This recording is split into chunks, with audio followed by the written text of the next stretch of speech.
What kind of resistance did you face and how'd you address it? So somebody once told me, no is the beginning of yes. And I think this is what makes incredible entrepreneurs. They don't hear the no. They don't listen to the no. What is the best leadership advice you have given or received? You have your family, you have your friends, you have your work. And at some points in your life, you're going to have to spend more time in that work bucket. But you cannot forget yourself or your friends, because that's also what keeps you authentic and makes you whole.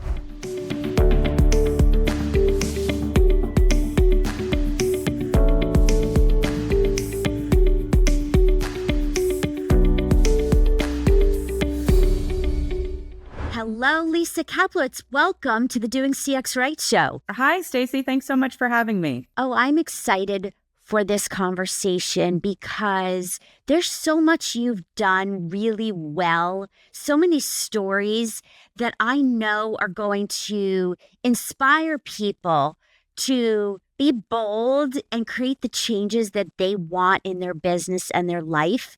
And so let us begin with sharing, who are you? What do you do professionally? Yeah, so I am right now a finance professor at Rutgers Business School, and I am so lucky that I get to really teach the entire supply chain of talent, from undergraduates to MBAs to executive MBAs and even exec ed folks, really how to use finance to guide strategic direction of companies. At the same time, I am also the co-founder and I lead our Rutgers Center for Women in Business, which I'm so proud of. And I know we're going to get into that a lot more. Oh, I am so proud of what you accomplished. And obviously, I know it's a team sport, but I know, so much to unpack there. Before we do, Lisa, what is a fun fact people might not know about you? Yeah. So I actually was in a movie in the 80s called American Anthem. I was a gymnast. And so we were on set for a few days and got to, hang out with the actors. And if you look really closely, you can see an arm of mine from when I was about 12.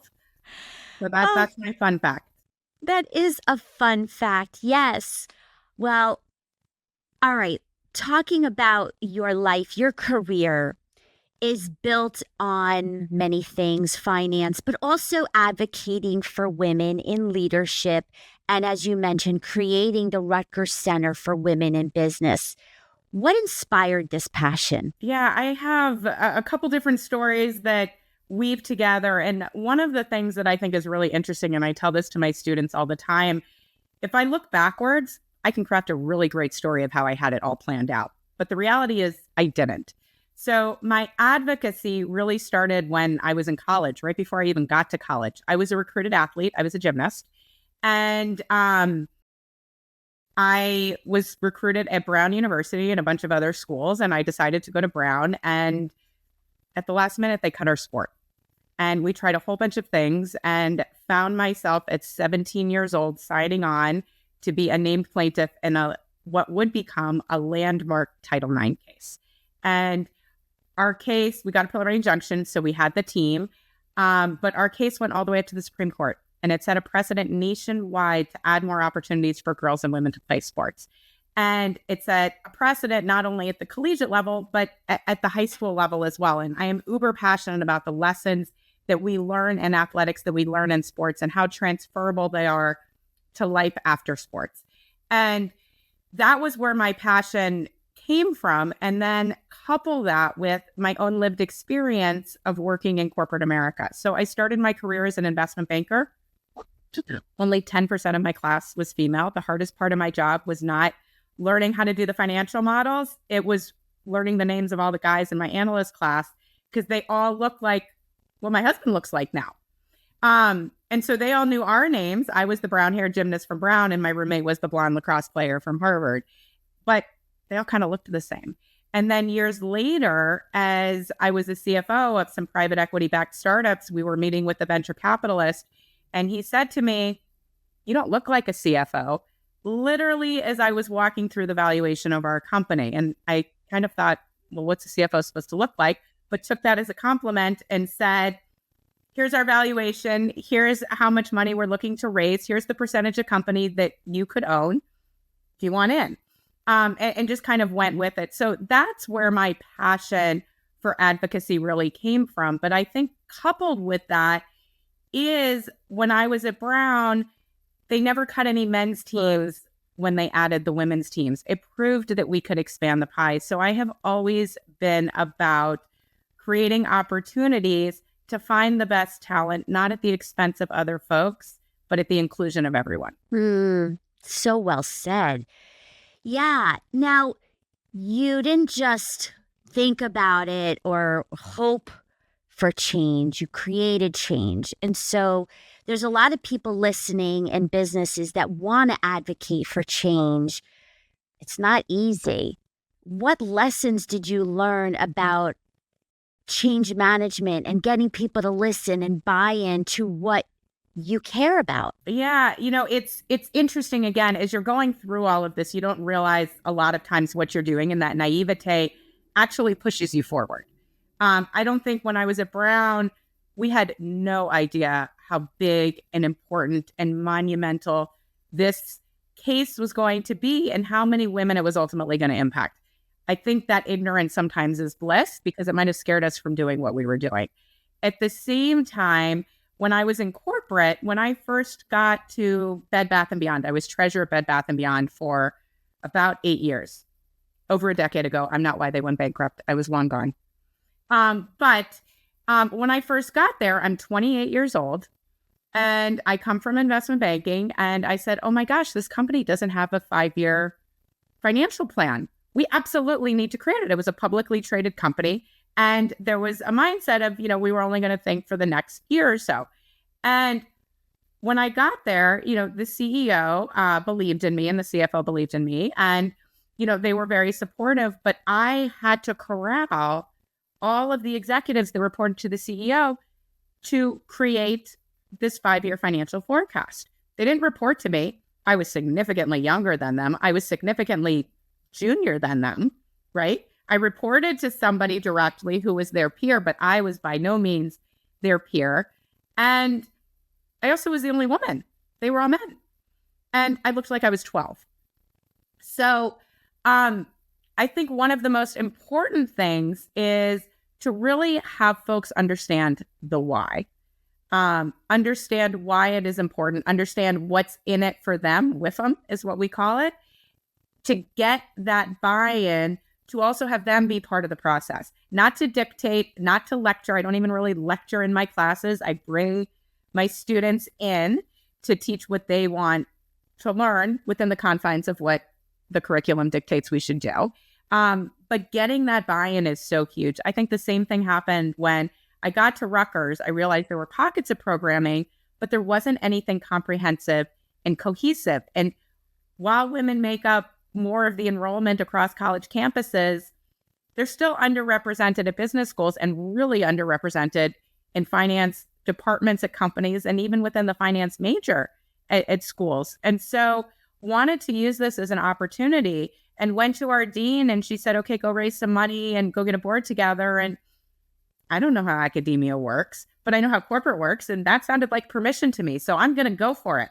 And so 8 months after we got some alumni together to float an idea of the women's initiative, we were able to get the university to approve the formation of a research center, which is celebrating our 5th anniversary this month, the Rutgers Center for Women in Business, or CWIB, as we affectionately call it. What kind of resistance did you face and how'd you address it? So somebody once told me, no is the beginning of yes.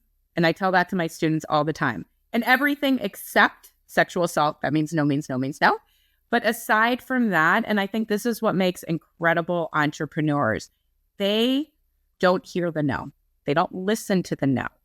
They have such a growth mindset. And I think that's what I had embodied in order to be able to execute a lot of what it is I have done professionally, personally, in my advocacy work, because there's always a way to problem solve.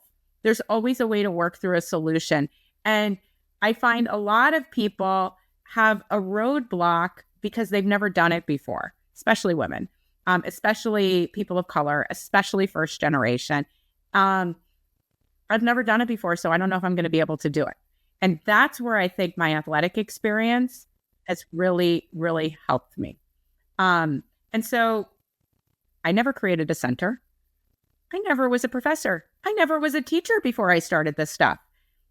But you figure it out, and if you have a brain, you use your best educated guess to move forward. So what I tell folks all the time is, do not let perfection get in the way of progress, right? Just go for it. So what you're saying makes 100% so clear to me, especially as an entrepreneur. Big companies, big universities, there's a lot of red tape. There's a lot of naysayers, but you're saying, well, go for the yes. I mean, that takes resilience. It takes patience. What else would you say when you're dealing not in entrepreneurship, but in those big places that you just feel the passion? Yeah. So look, I think it does take a lot of resilience. Again, I think a lot of these lessons all come from sports. Abby Wambach did a great commencement speech. I'm a college professor, so I'm a sucker for those commencement speeches. She did one at Barnard a few years back about her wolf pack and about failure being your fuel, which was really incredible. And so, there's a saying that I like, that failure is a stepping stone on the way to success. But I think from a tactical standpoint in these really big companies, you have to figure out who the key stakeholders are. And so in academia, I'm not tenured. I'm very junior, even though I'm 51 years old. But I've only been doing this for 9 years full time. And so if you look at me on paper, you would think that it would be impossible to have any influence, any power, any voice at any table because of what my position is. That being said, one of my superpowers I have learned is figuring out who to go to get stuff done. My biggest strength is being able to execute and get stuff done and get it done really, really quickly and effectively. And so a lot of that comes with finding those people that have the formal power, that can connect you to the other people who are the ultimate decision makers, who can control the budget, or if they can, what kind of money do you need? How can you raise? How can you sell to get those funds to execute the plan that will carry the organization forward, that will increase value and help growth? And what are those words that are the common vocabulary within that organization to make it move? From academic experience as well as companies, retention is a common, I was going to say challenge, but opportunity. What's your view in how to retain that top talent? And obviously advocating for women more is also opening up the workplace for better. So, when we created the center, did this through a lens. And again, I'm a huge believer of how your lived experience impacts how you perceive problems, challenges, just work in general that needs to get done. And because of my Title IX experience, that the pie was able to be expanded, I constantly have in my head that there's a way to really equate this. So we have never been about killing the patriarchy. We have never been about a fixed mindset, eating pizza, that somebody's gains are coming at the expense of somebody else's. What we're trying to do at the Center for Women in Business, we are making the workplace work for everyone. So how do you cast a wide enough net to ensure that you really are getting the best talent? Because research shows that our networks look a lot like us. So if we just go to our friends or our immediate colleagues or the folks that we worked with before, they might be great, but they might not be the best people for this new role that I'm in right now for me to hire. Who are really those best people? And it's important to cast a wide enough net. I think retention is huge.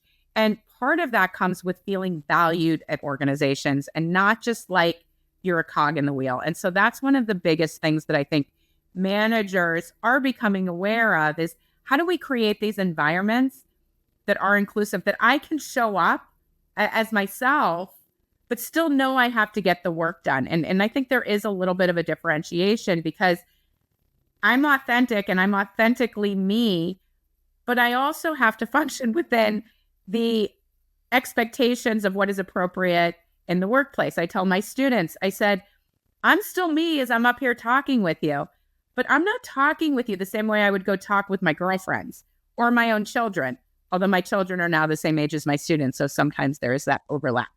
But, I'm still me, but I'm going to present myself in a way that works within the organization because I can't change the organization and the culture of the organization until I do have that power within the organization to change that. And I think that's really critical to understand how to be you, but it can't be a 180 from the organization because that's going to feel it's going to feel like conflict. So how can you move the needle forward, not taking forever, but still in a way and bring the folks on your team in where they feel like they are part of it. Again, it all goes back to buy-in. And if people feel valued, that's retention. So one more quick point. We did some research about a year and a half ago on caregivers. We did this at the Center for Women in Business. And what we did was we looked at it in reverse because companies a lot of times are like, oh yeah, 73% of the workforce is also a caregiver. We need to keep them employed so we can retain them. But we actually flipped it. And we identified 18 skills that folks that have had caregiving experience for kids, for a disabled family member, for a parent, those 18 skills, how they transfer into the workplace and how they actually make them not only better workers, but how it improves productivity for the company, how it improves humanity, how it improves the culture of the entire organization. And so that's what we're doing a lot of at the Center for Women in Business.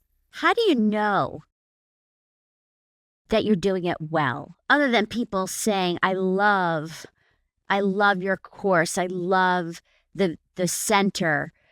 What kind of measurements? How do you know? And you're a numbers person, so I imagine this resonates. So that's a great question. So anything that matters is going to have to get measured. Anything that matters is going to have to get measured. And I can't remember who originally said that, or a version of that. But the reality is some of it is anecdotal and you hear it through stories. And from a research standpoint, you can code the words to then acquire enough of those stories to have data to prove that. We're actually doing a longitudinal study right now on the participants in our mid-career mentoring program to assess exactly that and what the impact is. Because the first measure of success at a lot of companies and any kind of marketing, and I'm a finance gal, not a marketing gal, but, the first is participation, right? Engagement. And you measure those engagement numbers and those engagement scores. But after that, to measure impact, how many folks that are going through our programs, that are attending our webinars, that are part of the mentoring, how many of those are getting promotions? How many of those are getting raises? How many of those are staying in the workforce relative to the other population? You look at the control group and then you look at the group that is participating and you assess some of those metrics. We've done work with companies as well to look at company-specific issues about what's happening, especially in the middle of her career. What's happening to your workforce at that manager, director level? Why is the representation of women going down? Is that in the hiring? Is that in the promotions? Is that in the number of people that are getting terminated? And to really peel that back and then to help create interventions to limit that. And sometimes there are reasons and sometimes there aren't, but then to go back and study, did those interventions work? And did those numbers change? And that's how you measure the impact. Yeah. I love that you even have a mentorship focus because so many companies don't. And my advice to listeners is don't always wait for a formal program. Go be a mentor and ask to be mentored. Yeah. And I think one of the biggest obstacles that does hurt women is the assumptions that are made about her at every stage of her career. She's too young, or she's going to have kids and she's not going to be as committed, even if she doesn't have kids, or she's too old and she's dated. And studies have shown that that happens a lot more to women than men. And that's why the mission of our center, it's threefold: remove barriers, build community, empower women.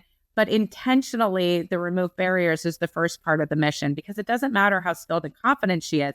There are still structural barriers, assumptions that are often made about her. And so my biggest advice to leaders, to managers, is to ask and not assume.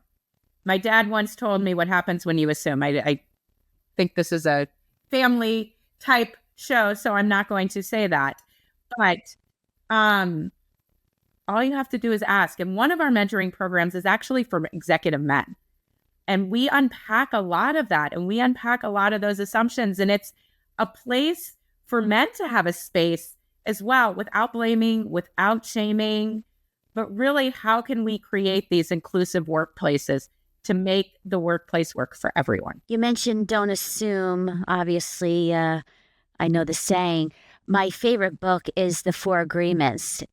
And have you read that book? I haven't, but I'm going to put it on my list. I live by it. And so one of the agreements is don't make assumptions. And the other three are also so powerful. It's worth reading. And as I mentioned, I live by that book. So it applies to business and personal growth. A favorite. So one of the things that you mentioned is buy-in is really important. I also wonder, for me, what's worked well is doing pilot programs, showing management that something works. Have you found that to be helpful in anything? Absolutely. One of the core tenets when I was at Bed Bath & Beyond was test and learn. And when I was on the product side in consumer products and CPG world, no retail store would ever put your product in the entire chain. They would test it in maybe 100 stores max, and then see what success looked like, and then roll it out. And the reason for that is you're protecting your capital. You're protecting your financial resources, because sometimes things are going to work and sometimes things aren't. And so I think that's really important. I think with our mentoring programs, we absolutely piloted those, had focus groups afterwards. The folks that were in the pilot knew it was the pilot, and they knew that part of participating was going to give us the feedback of how to make it better. So I'm always of the mind, like, okay, thanks, that's nice. I don't really need a lot of atta-girls. I don't need you to tell me that this is great. I really want to know how we can make it better. Yeah. I also love that you have this finance lens, because I think a lot of women and men, all humans, could really hone in on that skill. I think that gives you a leg up in having that, honing in on that. And my mother was one of the first women on Wall Street. And so I got to watch and see, what a mathematical mind, the benefit of that is, but also going to the stock exchange and seeing all men and the appreciation of my mom. Yeah. And I joke, my whole career, I was one of the only women, or the only woman at the table. And I go into my kitchen, and the picture behind me, my kids were really little, but it's my husband and I have 2 teenage boys who are basically men. So I'm still the only woman. So, as the only woman, I notice it. I don't know that other folks notice it as much as I noticed it. But I did work through it. And I think there are plenty of talented and qualified people, if we expand our network, that are possibly even more qualified than who we do have in our network. We're just not aware of them, because, again, our networks look like us. And so if we want to increase folks with different perspectives, because of their different lived experiences, we do have to cast that wide enough net. And there's plenty of research that's out there that shows diverse teams, people from different backgrounds, when you bring them all together, you minimize groupthink, you increase profitability, you increase innovation, and you also increase what we talked about earlier, retention. Absolutely.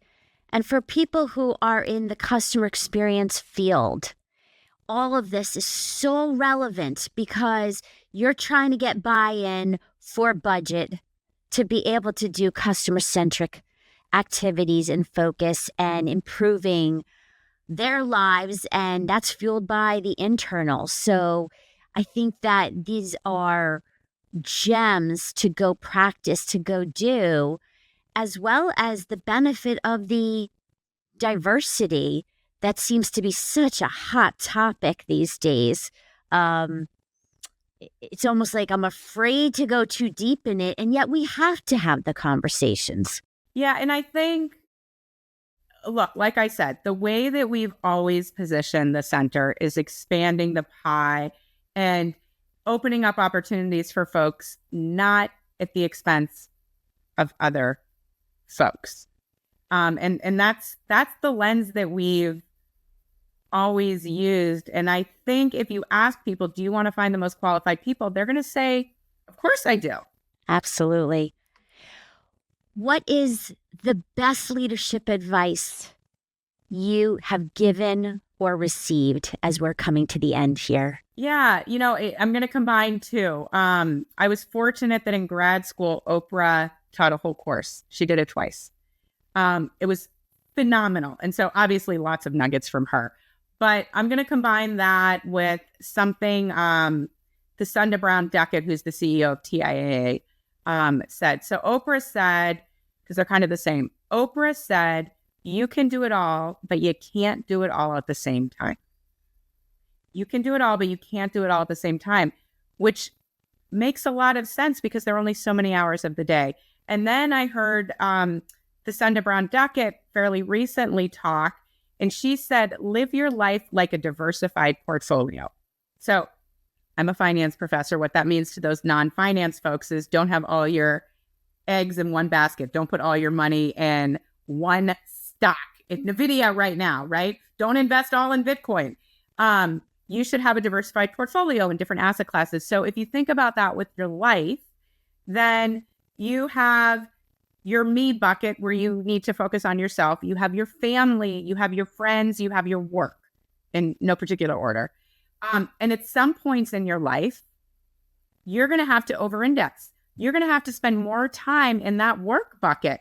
I tell my students probably right when you graduate, that's the time because you don't have other responsibilities for the most of you. Then there are going to be times in your life that you're going to have to spend more time on your family, but you cannot forget yourself or your friends because that's also what keeps you authentic and makes you whole. And so even within a day, there are going to be some days where you spend more time at work and other days where, you know what, you take a retreat and you spend more time on yourself, or you have a newborn, and whether you're a mom or a dad, those years are really hard. And so you're going to have to spend time on that, but that doesn't mean that over the course of your life, it won't have been diversified. And finally, looking over your life, based on what you know now that you didn't know when you were 20 years old, what would you tell the younger Lisa? Yeah, I say this a lot. I get the opportunity to do this a lot because I have students every semester, and they are the younger version. And I tell them, you don't have to know everything about everything. You are building a network without even realizing it. You just have to know enough people who know more than you do and surround yourself with them on your team, within your friends, from your former colleagues. Then when you don't know an answer, you can ask them. You know where to go. Exactly.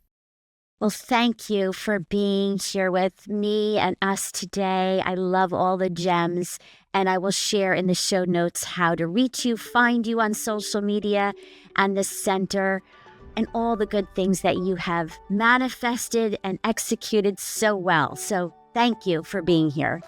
Thank you, Stacy. I really enjoyed it.